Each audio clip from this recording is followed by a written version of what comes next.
Back in our catalog settings dialog box, we can see that it does have two additional tabs, file handling and metadata. We will explore these in more detail later on when we've worked with catalog previews and image files. For now, I'll close this down and we're going to go to Lightroom and then open up the Preferences panel. Here, we have another set of basic configuration settings which are important when starting out. Under the General tab, the first setting we can adjust is the default language. In my case, it's English, but you can go ahead and select whichever you prefer. Next, you can specify if you want the Lightroom splash screen displayed during startup. This screenshot shows you what the splash screen refers to. You can also set whether you would like the application to perform automatic updates.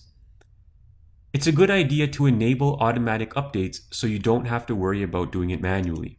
Next, you can set your default catalog.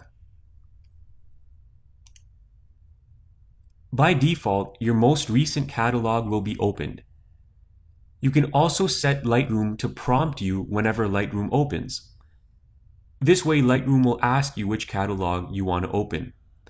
You can use this setting if you frequently switch between catalogs. Import options allow us to configure other important features. The first we see here is Show Import Dialog when a memory card is detected. To illustrate what this means, I'll go ahead and insert an SD memory card into my computer. As soon as I do, you'll notice I now have the Import Dialog panel open on my screen. The reason this opened automatically is because of the preferences and having a check mark in this checkbox. Lightroom assumes you want to import photos to your computer from this SD card. This window contains some very important information.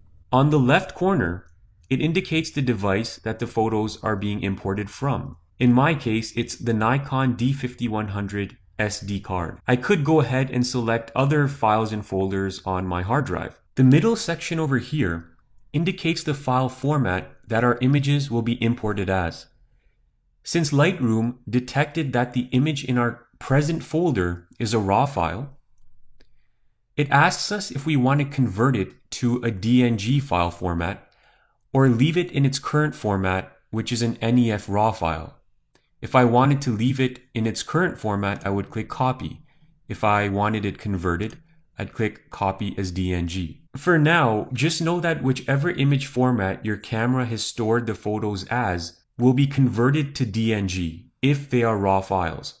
We'll work with JPEG images later on. DNG files are universally accepted among all applications. RAW files, on the other hand, are proprietary and are not compatible with certain applications. Again, if you're confused about this, don't worry about it because we'll be working with it quite a bit in future lectures. The third item of importance is where the images will be copied to. So we have our source, we have our format. Now Lightroom is asking where we want these images copied to. By default, Lightroom chooses the Pictures folder as your destination. And this is the same whether you're using a Mac or a Windows computer. You can go ahead and select other destinations as well. In this case, we would want to choose another destination. We'd want to choose our Lightroom Photos folder. So I went ahead and changed the destination folder. So now you can see it's been updated.